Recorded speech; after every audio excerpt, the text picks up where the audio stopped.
What we know about The Waterfront's second season upon the first release of promotional materials for Netflix's The Waterfront, it was intriguing that the streaming behemoth was promoting the film as, from the creator of Dawson's Creek and Scream. The reality is that both of those projects, along with films like The Faculty and I Know What You Did Last Summer, among many others, are direct products of the imagination of genius screenwriter Kevin Williamson. However, projects often go one of two paths. You may be either a Scream or a Dawson's Creek, but it's rare that you can be both. Now, people, allow me to share with you from personal experience, in addition to being both, The Waterfront is more. Both the Dawson's side of the equation is satisfied by Williamson's new series, which is a soap opera with a focus on relationships, and the Scream component is loaded with thrilling action sequences. The Waterfront is a resounding success for both Netflix and Williamson when you combine those pieces of Williamson magic with a generally well-known tale of family empire. Think Ozark, Yellowstone, Succession, etc. With Williamson as showrunner, the program is well-paced and always knows where it's heading, and each episode is chock full of drama, action, and compelling characters.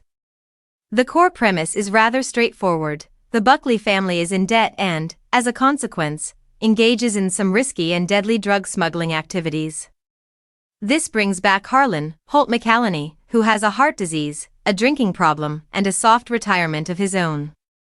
The season turns into a drama that is as much about the Buckley family's illicit activities as it is about their own interactions, which are juicy, soap operatic, and leave you wanting to know what happens next. It ends at a very vulnerable spot. A whole new set of issues has emerged in the Parker family, even if the issue with the psychotic drug lord Grady, Topher Grace, has been resolved.